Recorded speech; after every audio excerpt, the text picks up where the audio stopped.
পায় ওই সমস্ত আল্লাহর বান্দা বান্দি মেয়ে লোক পুরুষ নেকের কাজ বেশি করতে পারে, তার আমলগুলো হয় ইখলাসের সাথে, বেদআ মুক্ত। আর যারা নাকি বেঠিক বুঝ পাইছে ওই সমস্ত আল্লাহর বান্দা বান্দি, তখন দেখবেন যাহাতা করে রেজায়ে মাওলা তাদের জন্য হয় না, এটা হয় রেজায়ে পীর।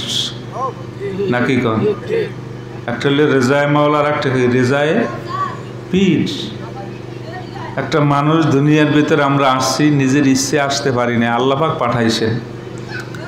সমস্ত মানুষের বুঝ ব্যবস্থা, সমস্ত ডিসিশন, সমস্ত কাজকর্ম এগুলো হবে রেজায়ে মাওলা, একমাত্র আল্লাহর জন্য।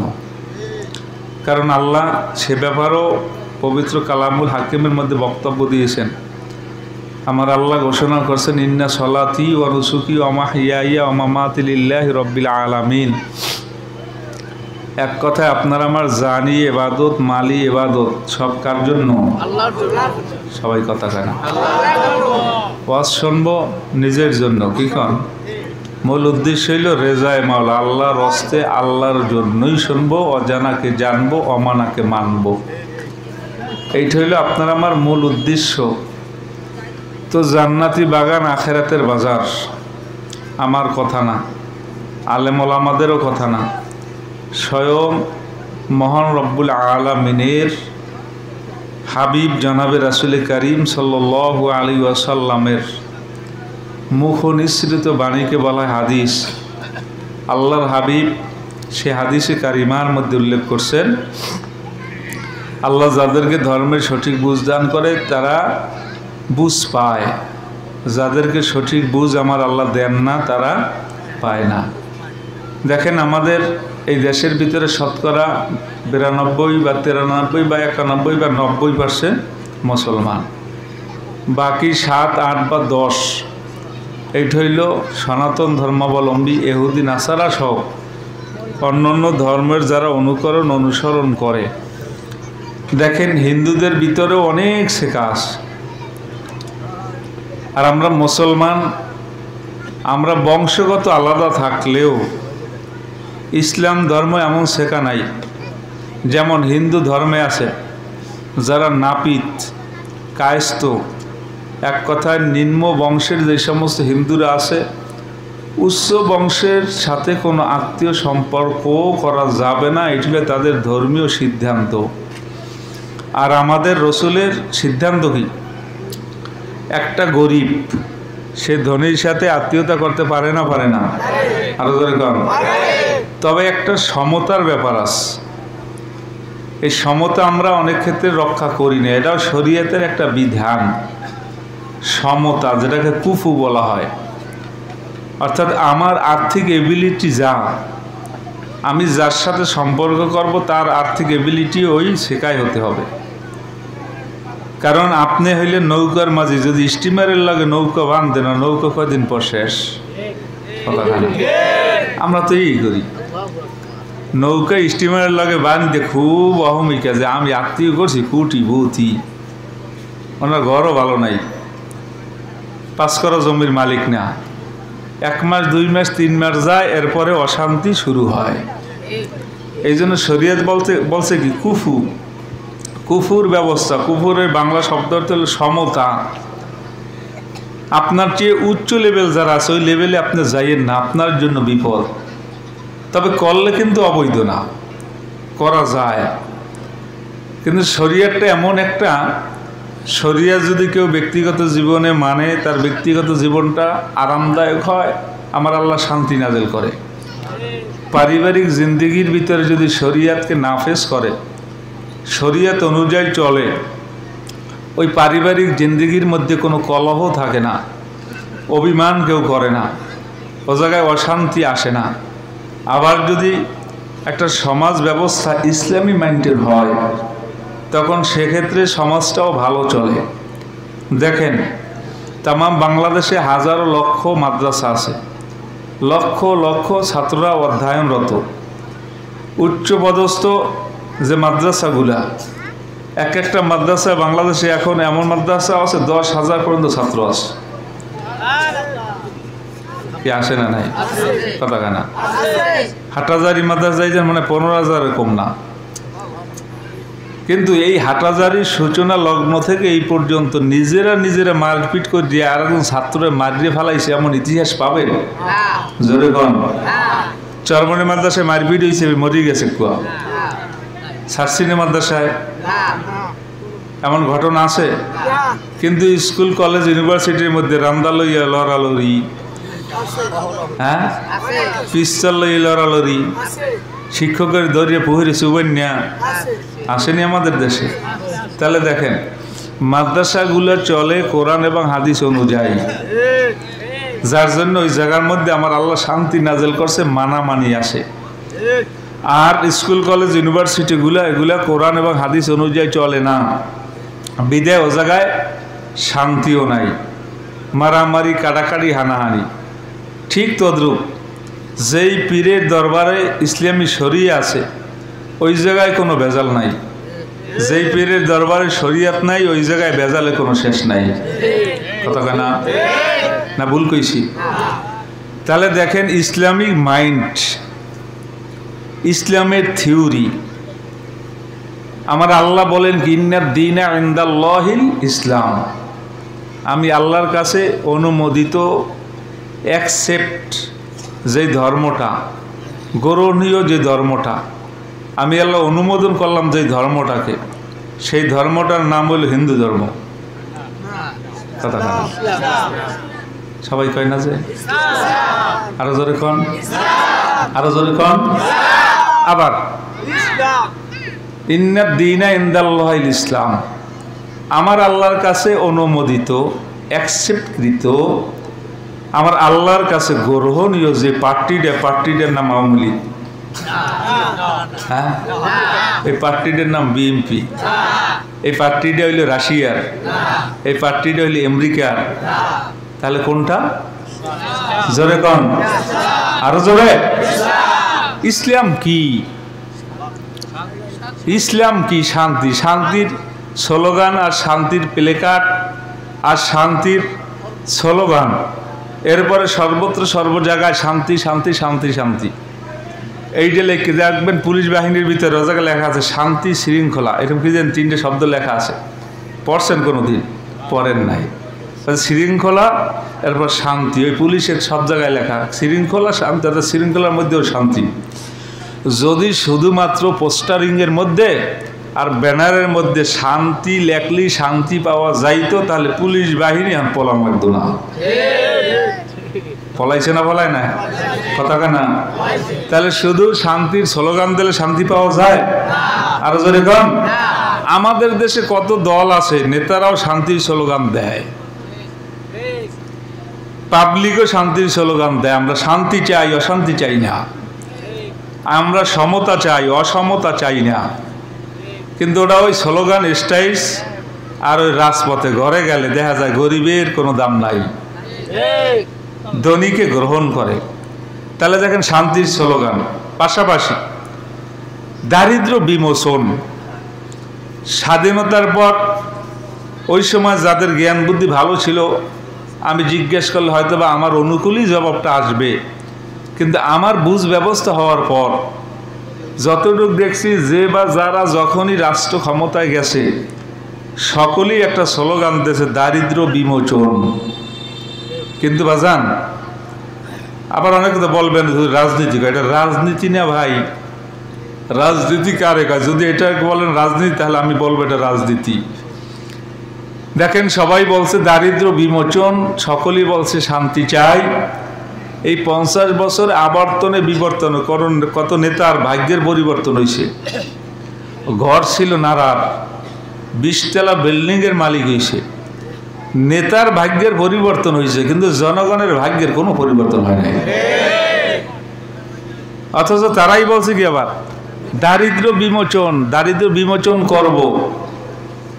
মানব রচিত মন্ত্রতন্ত্র, আইন কানুন, নিয়ম, এর দ্বারা দারিদ্র বিমোচন করা কঠিন কালেও সম্ভব না। দারিদ্র বিমোচনের থিওরি আমার আল্লাহ পবিত্র কালামুল হাকিমের মধ্যে দেশে না দেয় নাই? না কইবে নোয়া নাই হুজুর কোরআনে? কোরআনে নাই কোনটা? সব আছে। দারিদ্র বিমোচনের থিওরি আমার আল্লাহ কোরআনের মধ্যে দিয়েছে, সেই বিধানটার নাম হইল জাকাত। এটার নাম কি? আরো জোরে কোন।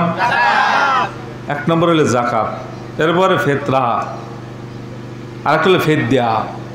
কি কন? ফেদ্যা, এরপরে ফেতরা, এরপরে কথা কয় না না হন তখন হয়ে গেছে অন্য কায়দায়। জাকাত বলতে বোঝে ইনকাম ট্যাক্স। কি কয়? জাকাত বলতে আমরা বুঝি কি ইনকাম ট্যাক্স। সরকারের দিলি জাকাত দেওয়া হয়ে গেছে হুজুর। ওটা সরকারের আইনে হইতে পারে ইনকাম ট্যাক্স, আমার আল্লাহর আইনে ওই ইনকাম ট্যাক্স দিলে জাকাত আদায় হবে না। কারণ আমাদের রাষ্ট্রীয় ক্ষমতা যে ওইটা জাকাতের আপনার অংশ নেছে, ব্যাপারটা এমন না। একটা লোক যদি 1 লক্ষ টাকার মালিক হয়, নিসাব পরিমাণের মালিক হয়, তারও 40 ভাগের 1 ভাগ। সে যদি 5,000 কোটি টাকার মালিক হয়, তার জন্য 40 ভাগের 1 ভাগ। এটা হল জাকাত। তাহলে 100 টাকায় 40 ভাগের 1 ভাগে জাকাত হয় কয় টাকা? জোরে কন, আরো জোরে কন। 40 লাখ টাকায় জাকাত হয় কয় লাখ? 40 লাখে হয় কত? আবার আরো 40 ভাগের 1 ভাগে 1 লাখ টাকা হয় না? ওই হিসাবে বোঝেন না।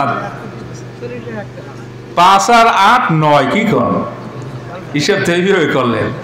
5 যোগ 8 সমান সমান 9। 40-এর 1, 40 লক্ষ টাকার জাকাত হবে 1 লক্ষ। যেই লোক 40 কোটি টাকার মালিক হয়, তার জাকাত হবে 1 কোটি। কথা কেনা?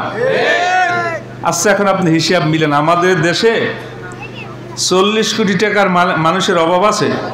জোরে কন। এই যে দেখেন না, কোটি কোটি বিলিয়ন ট্রিলিয়ন টাকার মালিক, এই দেশে থাকার জায়গা নাই, বিদেশে পাচার করছে। যদি জাকাতের বিধানটা জারি থাকতো, ওরা যদি 40 ভাগের 1 ভাগ গরিবদের কাছে দিত। আচ্ছা, 1 কোটি টাকা যদি গরিবদের মাঝে, এই আপনাদের এলাকায়, এটা গুলশেখালী ইউনিয়ন, এই গুলশেখালী ইউনিয়নে আমার মনে হয় বছরে 1 কোটি টাকা যদি বিলাইতো, 1 কোটি টাকার দ্বারা অন্তত মনে হয় 50টা ফ্যামিলি একেবারে এস্টাবলিশড হয়ে যেত 5 বছরে। কথা কানা? 250 গরিব তো আমার মনে হয় ইউনিয়নে নাই। কি আছে? মোটামুটি যারা আছে এদের আর্থিক এবিলিটি ভালো। তাহলে দেখেন, জাকাত, ফেতরা এগুলা ইসলাম বলছে দারিদ্র বিমোচনের জন্য। এটা হইলে একটা জুৎসই স্থায়ী একটা সমাধান। কিন্তু যে বা যারা রাষ্ট্র ক্ষমতায় যায় শুধু স্লোগান না মারে, ওইটা কিন্তু কামের কাম কিছু নাই। এই জন্য আমি প্রথমেই বলছি, প্রত্যেকটা সেক্টরে আল্লাহ পাকের হুকুম, রসুলের সুন্নাত আছে না নাই? এটা জোরে জোরে জবাব দেন। বুঝতেও আপনাদের সুবিধা হইবে, আমার বুঝাইতেও সুবিধা হইবে। অল্পের মধ্যে আমার যাওয়া লাগবে, আবার বোঝেন না, এই জন্য খুব তাড়াহুড়ো করতেছি। আল্লাহ আমাদের সকলকে ইসলাম বোঝার তৌফিক দেও, সঠিক নিয়মে, বেঠিক নিয়মে না। আমরা অনেকে ইসলামকে বেঠিক নিয়মে বোঝার কারণে সমাজের ভিতরে অনেক গন্ডগোল শুরু হয়ে গেছে। যদি সঠিক নিয়মে বুঝতেন, এই ইসলামটা সঠিকভাবে যারা নিচে, সংখ্যা খুব কম, আর কমই হওয়ার কথা। আল্লাহ পাক বলেন, কলিলাম মিন ইবাদিয়াশ শাকুর। সঠিক বুঝ নেওয়ার মানুষের সংখ্যা খুব কম, শুকুর গুজার বান্দাদের সংখ্যা খুব কম। অনেকেই বেঠিকভাবে বুঝটা নিছি। এই বেঠিকভাবে বুঝ নেওয়ার কারণেই রসুলকে বর্তমানে বলা হয় কাউবয়। কি বলা হয়? কাউবয়। আল্লাহর হাবিবের মান, ইজ্জত, সম্মান তোমার তো ধারণাই নেই, যার জন্য আমার রসুলকে কাউবয় বলতে তোমরা পিছপাও করো না। কাউ অর্থ গরু, কাউ অর্থ কি না, আবার কাউ অর্থ কাউয়া। কি কাউ অর্থ কি? গরু। আর বয় অর্থ বালক। তাহলে এর দ্বারা বুঝাইতে চাইছে রসুল হইল একদম রাখাল। রসুল কি? রাখাল। আল্লাহ কোরআনে বলে কি শোনেন, আল্লাহ বলে, ইয়া আইয়ুহাল্লাযীনা আমানু লা তাকুলু রায়না। কাউবয় দ্বারা যা বুঝাইছেন রাখালও তা, আর রয়নাও তা। রয়না শব্দের অর্থ হইল রাখাল। রাখাল কাকে বলে? যে গরু বলে, যে ছাগল বলে, যে উট পালে। আল্লাহর রসুল যখন সাহাবাদেরকে নিয়ে বসতেন, সাহাবারা বলতেন রয়না, মানে হ্যাঁ আমাদের রাখাল, আমাদের দিকে একটু খেয়াল করেন। তৎকালীন যুগে মক্কার মধ্যে একটা নিয়ম ছিল, নিজাম ছিল, যে একজন আর একজনকে তার দিকে মাইল করতে চাইলে রয়না শব্দটা ব্যবহার করত। রয়না, আপনারা বসে আছেন, আমার আপনার ডাক দেবেন, বলবেন রয়না, হ্যাঁ রাখাল, আমাদের খেয়াল করেন। সাহাবাদের ভিতরেও এই কালচারটা ছিল। সাহাবারা আল্লাহ রসুলকেও সেভাবেই ডাক দিত রয়না। কিন্তু কাফের বেঈমান বেদিনরা এই সুযোগটা কাজে লাগাবার চেষ্টা করছে, ব্যর্থ চেষ্টা। তারাও আল্লাহ রসুলের ওই মজমার বা আশেপাশে যাই, এবার রসুল যখন রাস্তায় নামতেন ঘন ঘন ডাক দিতে রয়না। কি কইতো? রয়না। আমাদের দেশের মধ্যে অনেক আল্লাহর বান্দা আছে, দেখবেন কোনো কাম নাই, একজন হুজুর সাইকেল চালায় যাইতেছে, কয় হুজুর, কথা কানা কি আসে না নাই, হুজুর, কোনো কাম নাই। আবার একজন মোটর সাইকেল চালাই যাইতে, হ্যাঁ হুজুর, গাড়িও কিনছেন। এটা কি ক্রিটিসাইজ, অবমাননা কর কথা। তাহলে তৎকালীন যুগে কাফের বেঈমানরা তারা আল্লাহ রসুলকে লক্ষ্য করে বলতো রয়না, বারবার সুযোগ পেয়েছে। সাহাবারা বলে কি রয়না, ওরাও বারবার বলতো রয়না। সাহাবারা প্রয়োজন ছাড়া রয়না বলতো না, কিন্তু কাফের বেঈমান বেদিনরা আল্লাহর রসুলকে অহেতুকভাবে, অর্থাৎ ওটা কি ক্রিটিসাইজ, ইংরেজি কি কয়, আবার ইনসাল্ট না জানি কি কয়, হ্যাঁ ইনসাল্ট না, ইনসাল্ট, এই করার জন্য তার বারবার বলতো রয়না, রয়না, রয়না। সাহাবারা মসজিদে বলতো রয়না। আল্লাহ পাকের এটি অপছন্দ হয়ে গেছে। আল্লাহ ডাক দেবে, এই মুমিনেরা খবরদার, আমার রসুলকে রাখাল বলে, রয়না বলে, কাউবয় বলে তোমরা সম্বোধন করবা না। লা তাকুলু রয়না, খবরদার আমার রসুলকে ইনসাল্ট করবা না, ক্রিটিসাইজ কইরা এই রয়না শব্দটা তোমরা ইউজ করবা না। তা বলবা কি? তোমরা বলো উযুর না, আমাদের দিকে একটু খেয়াল করেন। দেখেন আল্লাহর হাবিব সাল্লাল্লাহু আলাইহি ওয়াসাল্লাম, সাহাবারা যে শব্দটা রায়না, প্রচলিত নিয়ম অনুযায়ী রায়না রাখাল, এই রাখালের বিকল্প শব্দই আমাদের দেশের এক বক্তা তিনি বলছে কাউবয়, যে আল্লাহর রসুল কাউবয় ছিলেন। নাউজুবিল্লাহ কইবে, এত জোরে কন না ভাই। আল্লাহ বলে বলা যাবে না, উনি বললে লাইস। চিন্তা করছেন ইংরেজি কইতে কইতে কোন জায়গায় গেছে হুশ নাই। একটা ছোট্ট গল্প বলি, কি কর, অস্ত্র প্রতি বছরই আমি করি, আজ একটু গল্প গুজব করে যাই। ওই এক বেচারা তো মাদ্রাসা ছাত্র আছে, এখন তো আগে নিয়ম ছিল আইন, গইন, ক, কা, র, দাল, নুন, ওয়াও, বা। এখন ওই কারিয়ানা পড়তে পড়তে মোটামুটি শিক্ষিত হয়ে গেছে। এখন ওই কারি সাহেবের ছেলে পড়ছে পানিতে, এখন উনি দৌড় দিয়ে হুজুর সামনে খারাই আদব আছে না, আদবের সাথে খারাই করতেছে, হুজুর আপনার ছেলে পানিতে পড়িয়াছে। এখন কারি সাহেব বলতেছে, তুই মাখা যাওয়ার জায়গা পাইলে তুই শুদ্ধ কইতে কইতে আমার পোলা মরা শেষ, কথা কয় না? তাহলে ওনরা ইংরেজি কইতে কইতে এখন কোন জায়গায় কোরআনের বিরুদ্ধ হয়ে গেছে এই হুশটা পর্যন্ত তাদের মধ্যে নাই। আল্লাহ রসুল বলে রায়না, খবরদার আমার রসুলকে রায়না বললেন, আমার আল্লাহ বলতেছে লা তাকুলু রায়না ওয়ালাকিন উনজুরনা, তোমরা রায়না শব্দ ইউজ করো না, ব্যবহার করো না, তোমরা বলো আমাদের দিকে খেয়াল করুন।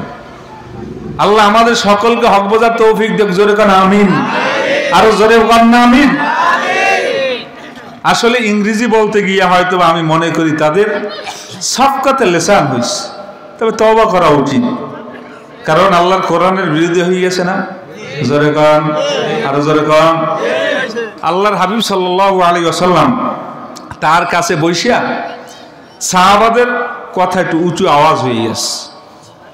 আবু বকর, ওমর, ওসমান, আলী সহ যত সাহাবারা ছিলেন কথার আওয়াজ একটু উঁচু হয়ে গেছে। সাথে সাথে আমার আল্লাহ আয়াত নাজিল করে দিয়েছে। সুবহানাল্লাহ কয় না?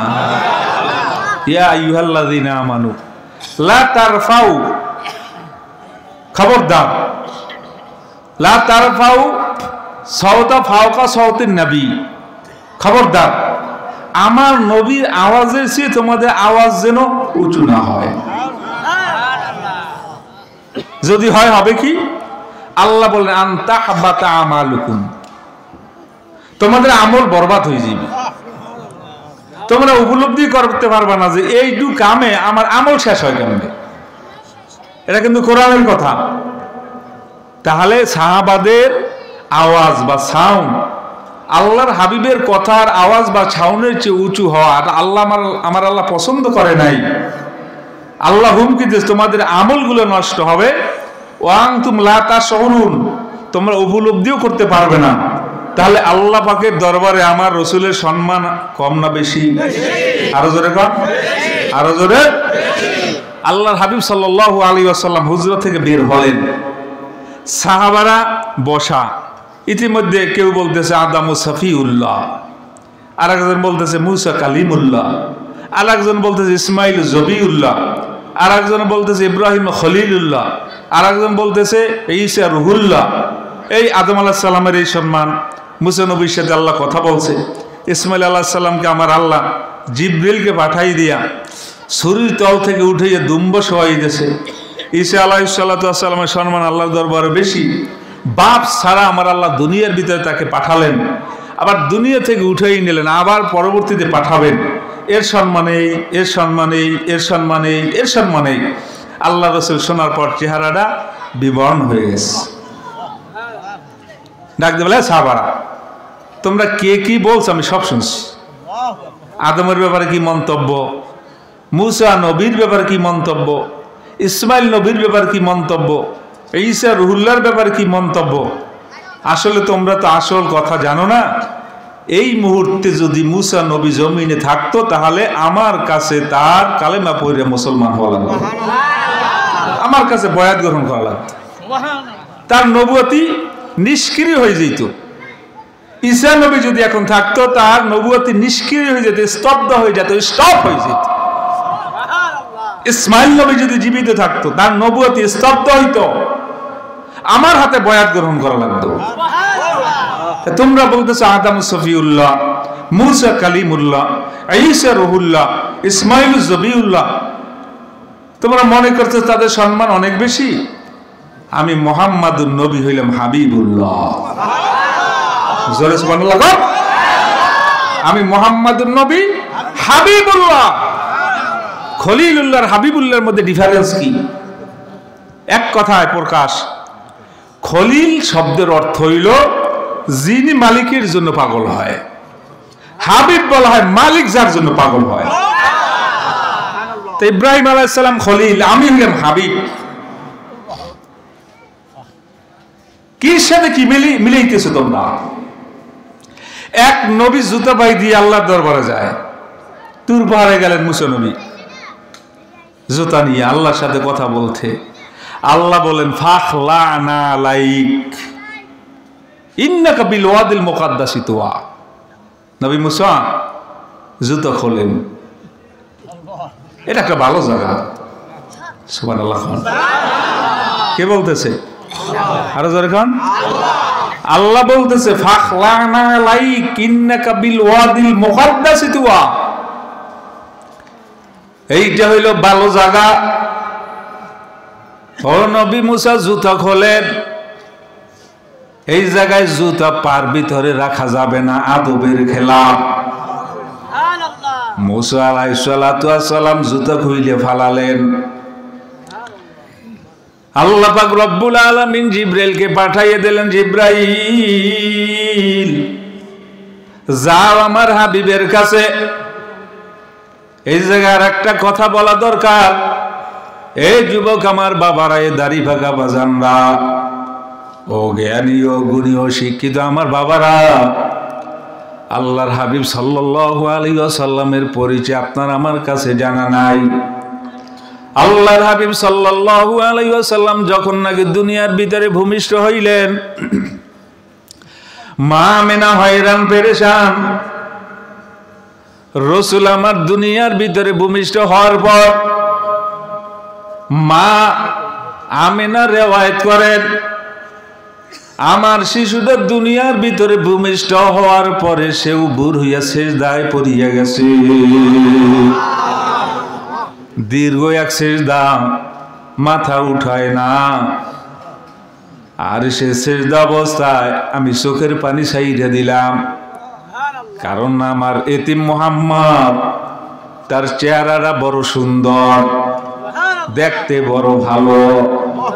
এই যুবক আমার বাবারা, অনেক আল্লাহর বান্দা বলি ইউসুফ নবী বড় সুন্দর, আমিও বলি ইউসুফ নবী বড় সুন্দর, কিন্তু আপনার আমার নবী সৌন্দর্যের কাছে ইউসুফ নবী সৌন্দর্য কোনো কামে লাগে না। আসল তত্ত্ব তো বাজান আপনার আমার জানা নাই।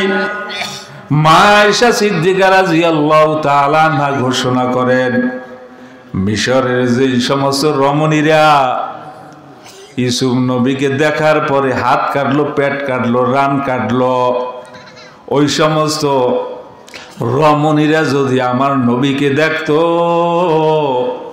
তারা কলিজারা কাটটা বাইর করিয়া দিত। আবু দারদা রাদিয়াল্লাহু তাআলা আনহু রাত্রবেলা মসজিদের নববীর সামনে দিয়ে রওনা দিল। হঠাৎ করে মসজিদের নববীর ভিতরে নজর পড়ল। নজর পড়ার সাথে সাথে আবু দারদা রাদিয়াল্লাহু তাআলা ডাক দিয়েছে, হে নবীর সাহাবারা, হে মুসলমানেরা, হে মদিনাবাসীরা, কে কোন জায়গায় আছো, জলদি আসো, জলদি আসো, কিয়ামত শুরু হয়ে যাইবে। সাহাবারা হয়রান পেরেশান হয়ে গেল। ব্যাপারটা কি? আবু দারদা রাদিয়াল্লাহু তাআলা আনহু সে চিল্লায় কেন? কিয়ামতই বা কেন হবে? তড়িঘড়ি কইরা সকলে আসলো। আসার পরে আবু দারদা রাদিয়াল্লাহু তাআলা আনহুকে জিজ্ঞাসা করে, ব্যাপারটা কি? বলে কিয়ামত হইয়া যাবে। বলে কেন? আবু দারদা রাদিয়াল্লাহু তাআলা আনহু ডাক দিয়ে বলে, আসমানের চন্দ্র আসমানে নাই, আসমানের চন্দ্র ওই মসজিদে নববীর মধ্যে। এই জন্য আমি বলছি কিয়ামত কায়েম হয়ে যাইবে, তোমরা জলদি আসো। সাহাবারা মসজিদের নববীর ভিতর নজর দিয়া দেখে, ঠিকই মসজিদের নববীর ভিতরে আসমানের চন্দ্র দেখা যায়, জল জল করতেছে। তার হয়রান পেরেশান হয়ে গেছে, আসমানের চন্দ্র মসজিদের নববীতে আসে কিভাবে?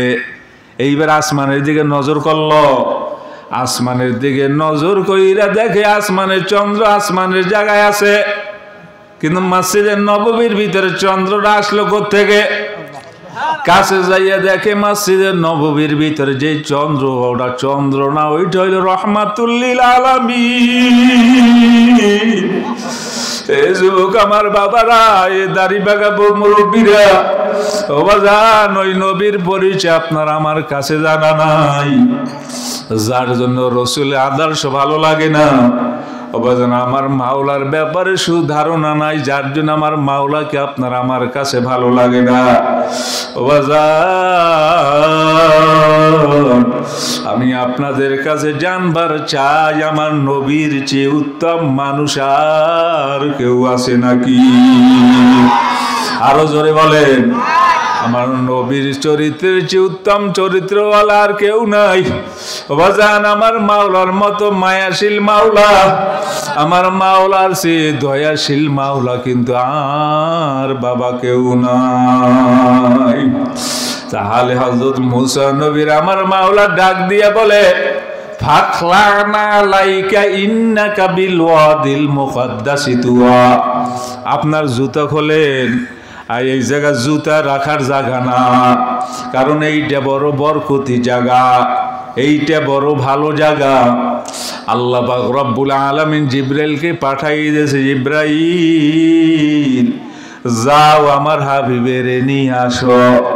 মা আমিনা রিওয়ায়াত করেন, আমার শিশুরা যখন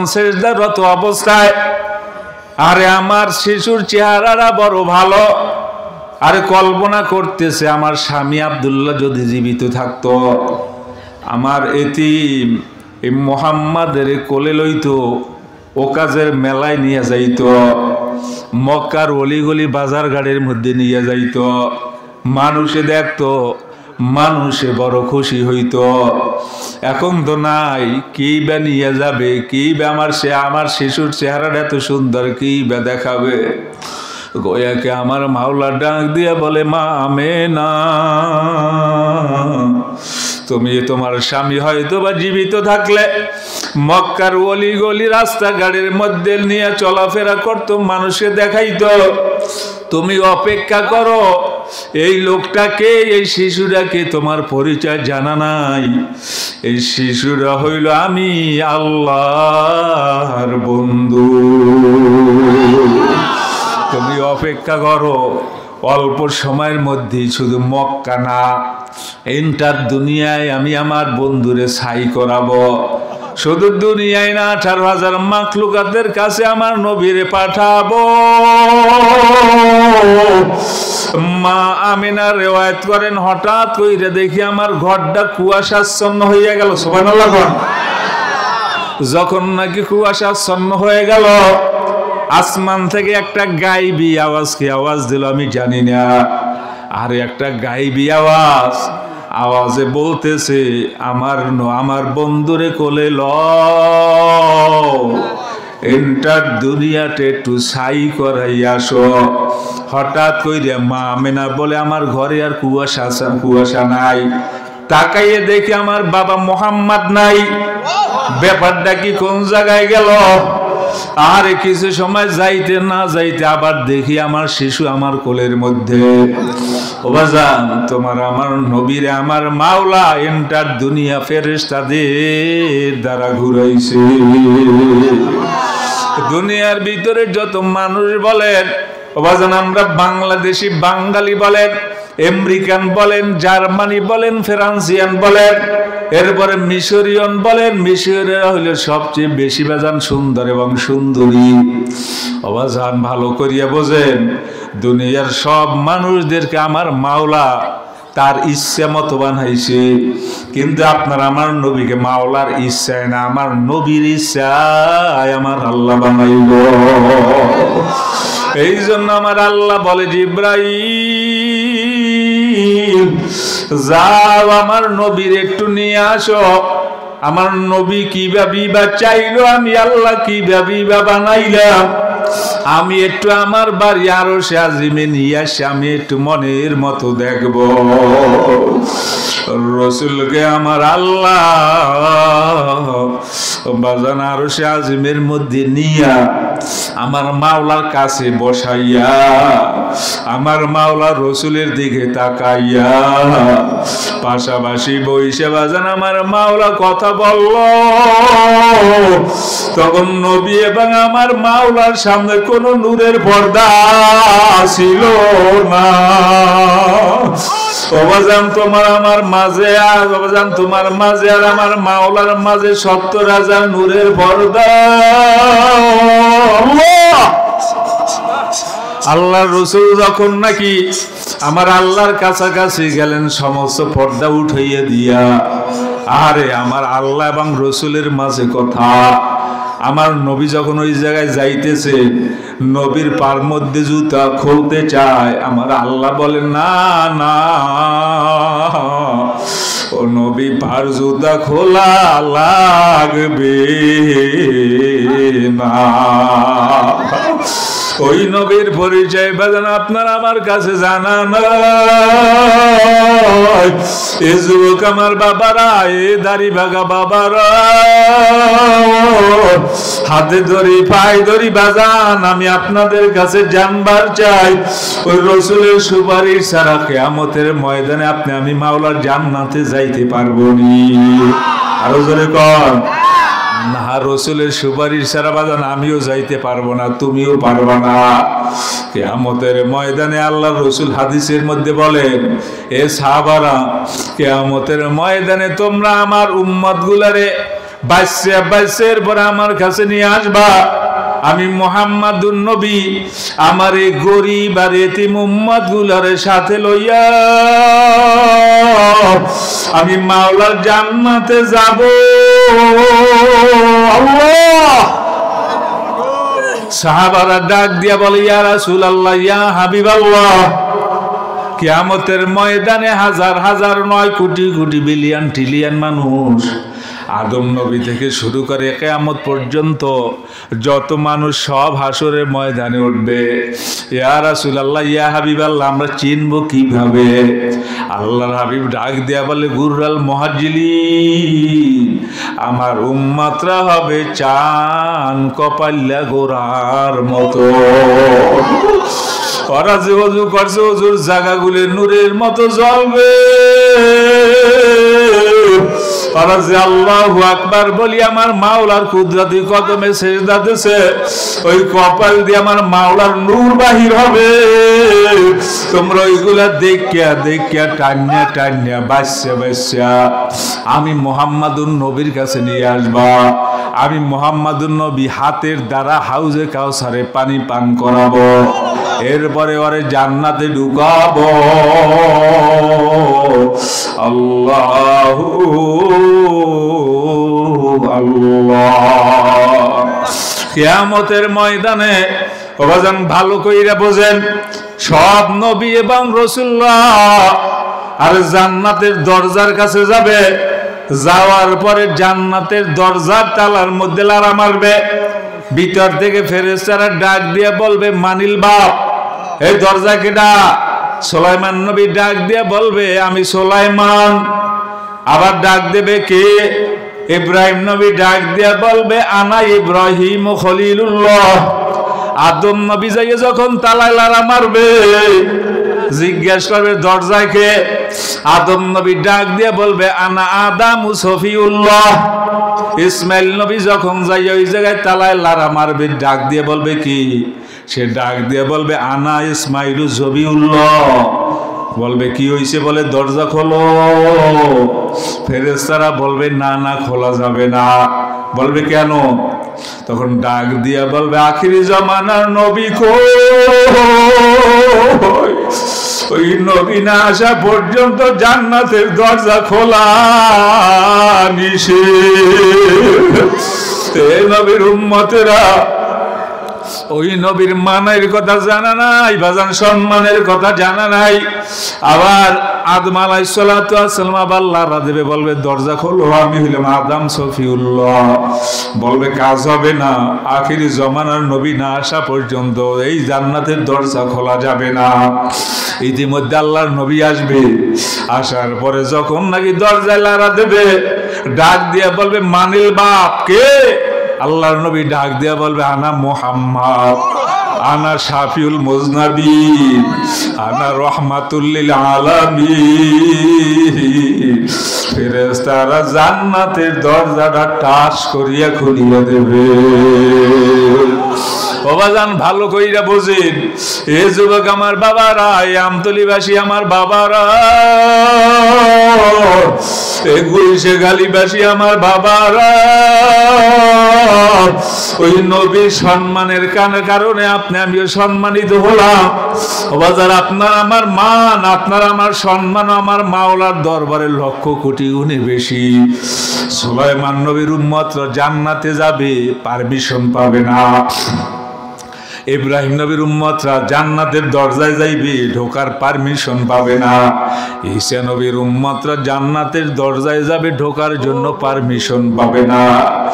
আরে বলবে দরজা খোলো, বলবেন না। আবার অন্য নবীর উম্মতরা যাইবে, বলবে দরজা খোলো, বলবেন না। বলবে কেন? বলবে আখিরি জামানার নবীর উম্মতরা কই? ওই নবীর উম্মতরা না আসা পর্যন্ত আমার মাওলা জান্নাতে তোমাদের ঢোকা নিষিদ্ধ ঘোষণা করছে। ওই নবীর উম্মতরা এরা হইল গরীব, এরা হইল এতিম উম্মত।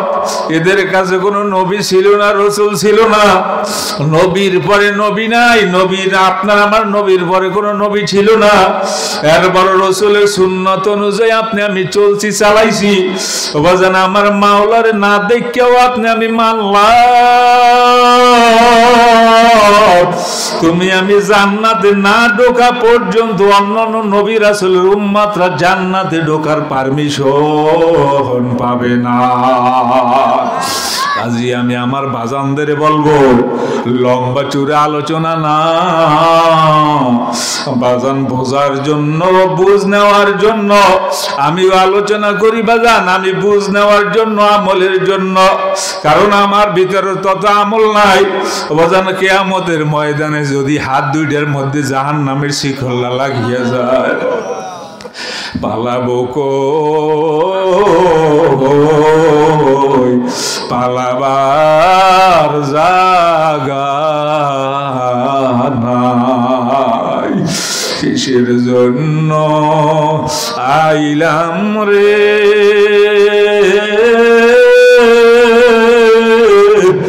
এই প্রেমের বাজারে, কি লইয়া যাব অন্ধকার কবরে।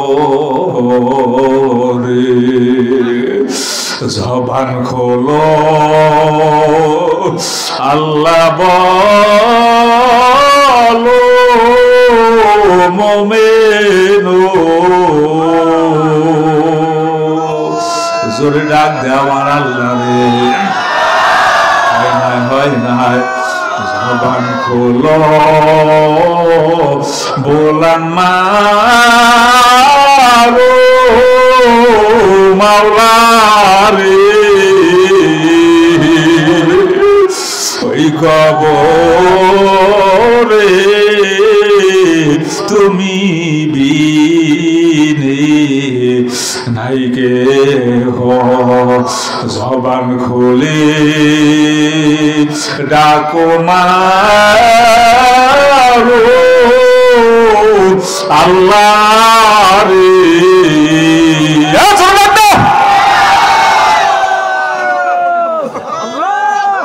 ডাকার মতো যদি বাজার ডাক দেওয়া যায়, আমার কেন, আমার আল্লাহ কেন দরজা খুলবে না? ডাকার মতো যদি ডাক দেওয়া যায়, আমার আল্লাহ কেন নূরের পর্দা উঠাবে না? মুমিন যখন ডাক দেয়, আমার মাওলা সহ্য আর করতে পারে না। ওরে পাগলা গো ডাক আর গুনাহগারের ডাক বাবা এক হয় না। ওই মুসা নবীর ডাক আর তোমার আমার ডাক এক হয় না। ওই মুসা নবী ডাক দিল, রব্বি আরনি আনজুর ইলাইক, আল্লাহ গো তুমি আমারে দেখা দাও, আমি তোমারে দেখবো। একবার ডাক দেওয়ার সাথে সাথে আমার মাওলা নূরের ঝলক ছাড়িয়ে দিল। ও জান তুমি আমি যদি সেভাবে ডাক দেওয়ার মতো আমার মাওলারে যেতে পারি, আমার মাওলাও তোমার কলবের উপর আমার মাওলার নূর ছাড়িয়ে দিতে পারে। কিন্তু ডাক দেওয়ার মতো ডাক হয় না। আমার জন্য ডাক মারো আল্লাহ আল্লাহ। ও বাবা মাসুকের ডাক দেবা না তো দেবা কারে? আমার আল্লাহরে ডাক দেবা না তো দেবা কারে? আমার মাওলার মতো দয়াবান মাওলা কেহ নাই। ও বাজান আমার মাওলার নামটা বড় বরকতি নাম। আমার মাওলার রহমত যত বেশি, আমার মাওলার নামের ভিতরে বরকত তত বেশি। এ দাড়ি বাঁকা বাবারা, এ যুবক আমার বাবারা, ওরে ডাকার মতো ডাক দাও, দিল নরম না হইয়া পারবে না। একটা হইল খেলনার ডাক আর একটা হইল পাওয়ার ডাক। ও বাজান খেলনার ডাক কত ডাক মারলা, পাওয়ার ডাক তো একটাও দেও না। আরেকবার একটু আমার মাওলারে পাওয়ার ডাক, আল্লাহ বইলা ডাক মারো। আমার মাওলা বড় দয়াবান মাওলা, আমার মাওলা বড় মায়াশীল মাওলা। ওরে যার ডাকটা আমার মাওলার দরবারে যত পছন্দ হয়েছে তার চোখের পানি তত বেশি নামছে। যার বোলান্ডা আমার মাওলার দরবারে বড় পছন্দ, আর সিনার ভিতরে তত মজা। যার ডাকটা আমার মাওলার মাসুকের দরবারে যত পছন্দের, আর সিনার ভিতরে তত বেশি ধাউ ধাউ করিয়া বাজান আগুন লাগে। ওই আল্লাহর বান্দা একবার ডাক দিয়া বাজান মাওলার বন্ধু হয়। ডাকার মতো ডাকলে মাওলা কেমনে শোনে না, ডাকার মতো ডাকলে মাওলা কেমনে সারা দিবে না। একটাই কাছে মুসা নবী তোর পাহাড়ে গেলেন চলি, খোদার নূরে পাহাড় জ্বলে, খোদার নূরে পাহাড় জ্বলে, মুসা জ্বলে না।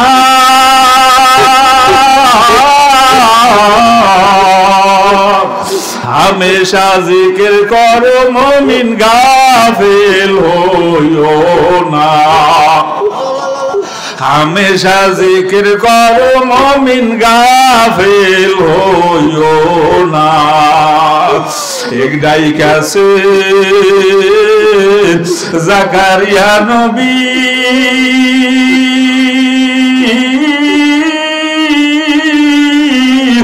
করাতে তার মাথা সিরি, দুখণ্ডিত করল নবীকে, দুখণ্ডিত করল নবীকে, উহু করল না।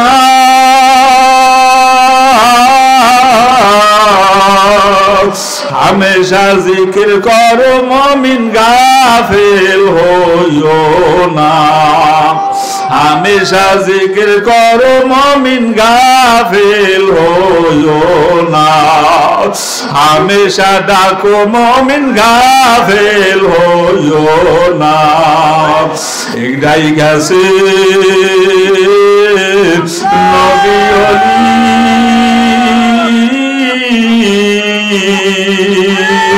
আরো সে আজিমে গেলেন চলি, দিয়াছিলেন পর্দা খুলি, দিয়াছিলেন পর্দা খুলি, এসকে রব্বানা। হামেশা জিকির করো মুমিন গাফিল হইও না, হামেশা ডাকো মুমিন গাফিল হইও না। আবার আমার আল্লাহ আল্লাহ বলে ডাক দেখো আমার মাওলার সাথে আপুস হইতে পারোনি।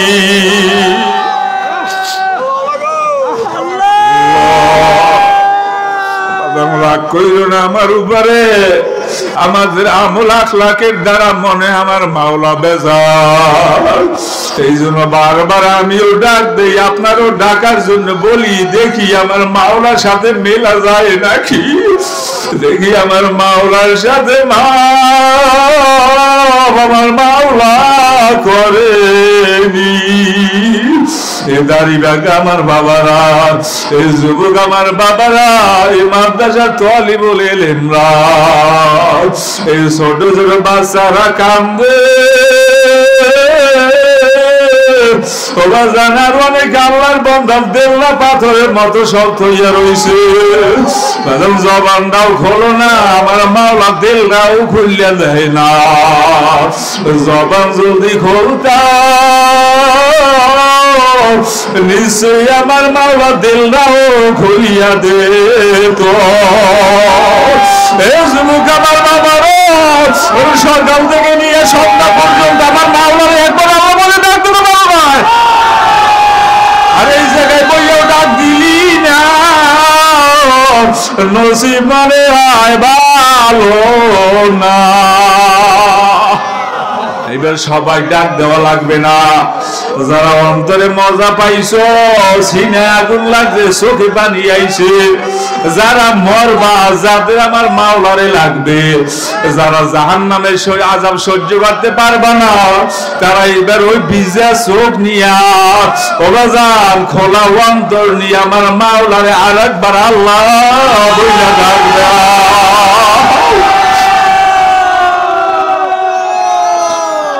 ছেলে বাবারে ডাক দেয়, আরে বাবাও মজা পায়, ছেলেও মজা পায়, মেয়ে মায়ের ডাক দেয়, মেয়েও মজা পায়, মাও মজা পায়। আশিক বান্দা ডাক দিলে বুঝি আমার মাওলা মজা পায় না, আশিক বান্দা ডাক দিলে বুঝি আশিক বান্দারা মজা পায় না। মজা বুঝি না চোখে কেন পানি আসে?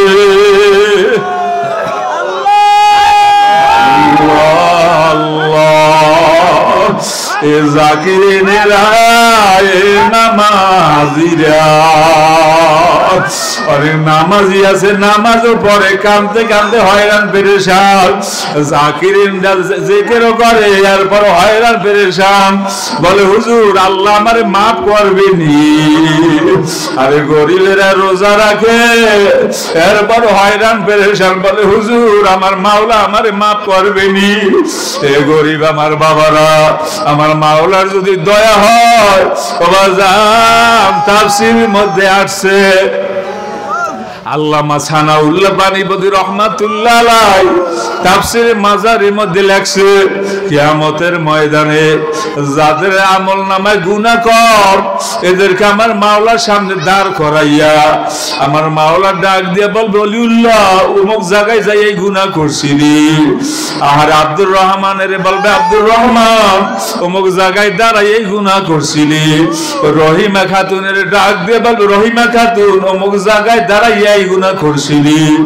এক এক কইরে যখন নাকি ফিরিস্তি দেওয়া শুরু করবে, এই গুনাহগার তার চেহারা বিকৃতি হইয়া যাইবে, চোখ বাইয়া পানি পড়বে, আহারে তার হাসি মেলান হইয়া যাইবে।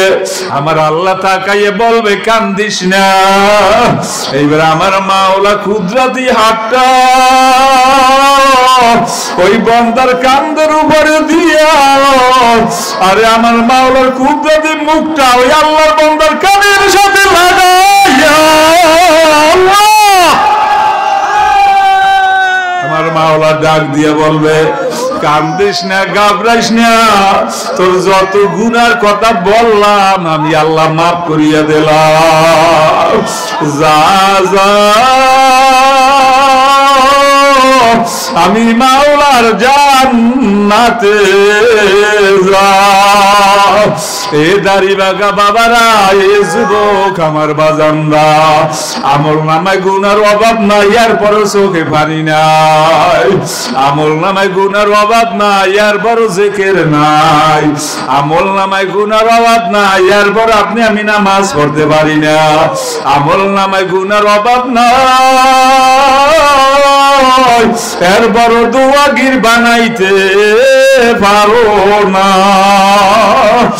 গুলশে গালিবাসী আমার বাবারা, বাজার হয়তো আমি আসলে অনেকে কষ্টও পাইতে পারে, কারণ দরদ মাখা কথা বলি, দায়িত্ব নিয়ে কথা বলি। বলতে পারেন, হুজুর এত টাকা কেন ঠেকলেন, আপনি আমাদের পাও ধরতে চান কেন? কিয়ামতের ময়দানে তো আপনারাই আমার বিরুদ্ধে নালিশ দেবেন, আর বলবেন আল্লাহ গো, ওই কেওড়া বনিয়া হুজুরে ফেরায় ফেরায় আসছে, আমাদের কায়দা করে বুঝায় না, ভালো করে যদি বুঝাইতো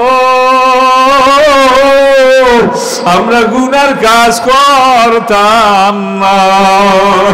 এগুলো শেখালিবাসী বাজার আমার বাবারা, আপনারা যদি বলেন হুজুর নামে আমাকে পাও ধরেন তাহলে নামাজ আর ছাড়বো না, নামে যদি পাও ধরেন জিকির আর ছাড়বো না, নামে পাও ধরতে রাজি, এরপর বাজার গুনার কাজ কইরো না। আল্লাহ আল্লাহ। আরে এক দল বেলিম, তুমি আসো আমার কাছে আসো, এই ছেলেটারে উঠাইয়া দেয়, আরে শুরু থেকে কান্না শুরু করে দিয়েছে। আর অনেক আল্লাহর বান্দা বাজার এখনো সব তৈরি বইয়ে রয়েছে। এই জায়গায় পড়ো, তুমি এই জায়গায় পড়ো, এই জায়গায় লেখাপড়া করো। আল্লাহ বাড়ি কই? এই কাছাকাছি? তোমার আব্বা আছে জায়গায়? আছে? হ্যাঁ, দাদা আছে জায়গায়? কই? যাও যাও, বাবা মাথায় হাত দিয়া দোয়া করিয়া দে। আরে বুড়ার চোখে ওই জায়গায় যাও, ওই জায়গায় যাও, ওই তোমার দাদার কাছে যাও। আল্লাহ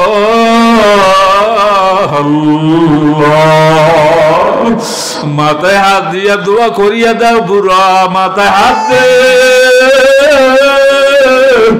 আল্লাহ আল্লাহ। এ দাড়ি বাগা আমার বাবারা, আর অনেকের মা নাই বাবা নাই। এই যুবক আমার বাজান না, অনেকের মা নাই বাবা নাই। আর যাদের মা বাবা আছে মূল্যায়ন করলা না। এ জায়গায় যদি কারো বাবা থাকে বাজান, বাবার কাছে যাইতে পারো। তোমার চোখেও পানি, তোমার বাবার চোখেও পানি। এখন বাবার কাছে যাইতে লজ্জা লাগে, কপালে কুসুমা দিতে লজ্জা লাগে, পাও ধরতে লজ্জা লাগে। বাজানে এমন একদিন ছিল তোমার নাকের ভিতরে ময়লা ছিল, ওই বাবা কিন্তু এরপর ওই ময়লা পোষাইয়া তোমার গালে চুমা দিছিল। আরে তোমার কপালে ময়লা ছিল, বাজান ময়লা সরাইয়া তোমার বাবা তোমার মুখে চুমা দিছিল। আর এখন বাবার কাছে যাবা, বাবা এখন তোমার লজ্জা লাগে। আর কারণ নাই বাবা, যদি থাকে বাবার কাছে যাও। ও এতিমেরা, যাদের মা বাবা নাই আর কোনদিন বাবারে বাবা না। আরে যাদের মা নাই বাবা নাই, কলিজার মধ্যে আগুন লাগে গেছে রে বাবা। ওরে দাড়ি বাগা বুড়া যদি পছন্দ হয়, যাদের চোখে পানি তাদের কাছে দোয়া লইয়া লইল। আর যাদের বাবা নাই, চাচা থাকলে চাচার কাছে দোয়া লইয়া লইল। কারণ রাসূল আমার হাদিসে বলছে চাচা বাবার মতোই। ওয়াজান যাদের মা নাই খালার কাছে যাইও, আর এরপরে দোয়া লইও। আর যদি মা বাবা বাসায় থাকে যাইয়া মা বাবার পাও ধরে হইল মাফ করাইয়া লইল। ওয়াজান তোমার মা বাবা যদি তোমার মাথায় হাত দিয়া দোয়া করে, বাজান তুমি আল্লাহর ওলি হইতে পারবা। আব্দুল কাদের জিলানী রাহমাতুল্লাহ আলাইহি ওয়াজান মার দোয়া আল্লাহর ওলি হইছে। বাইজিদ বুস্তামি রাহমাতুল্লাহ আলাইহি আর তার মার দোয়া আল্লাহর ওলি হইছে। ওই কারণে আব্দুর রশিদ রাহমাতুল্লাহ আলাইহি ওয়াজান তার বাবা এবং মার দোয়া আল্লাহর ওলি হইছে। আব্বু জানে নিজে বলতেন আমার দাদা তাহাজ্জুদ গুজারি ছিলেন। আর যখন তাহাজ্জুদের নামাজে দাঁড়াইয়া গেল, আব্বু জানে উযু কইরা আব্বু জানে আমার দাদার সাইডে দাঁড়াইয়া গেছে। নামাজ 2 রাকাত হইয়া গেল, দাদা আমার ডাক দিয়া বলে রশিদ তুই যাইয়া ঘুমা, তোর নামাজ আমি পড়তে আসি। এতিমেরা যাদের বাবা নাই, ওই দরদ মাগা আব্বু বইলার কেউ ডাক দিবে না। আল্লাহ আল্লাহ। বাবার মুখে সন্তানের আব্বু আব্বু ডাক। আরে মার জবানের সন্তানের প্রতি আব্বু ডাক, মেয়ের প্রতি আম্মু ডাক। ও বাজান, অন্য মানুষের ডাক দিলে সেই দরদ মাখার ডাক দেয় না। ছেলে তোমার আব্বু বইলে ডাক দেয়, কিন্তু ওর ভিতরে স্বার্থ আছে, পাওনা আছে, টাকা চাবে। মেয়ে তোমার আব্বু বইলে ডাক দেয়, স্বার্থ আছে, পাওনা আছে, টাকা চাবে।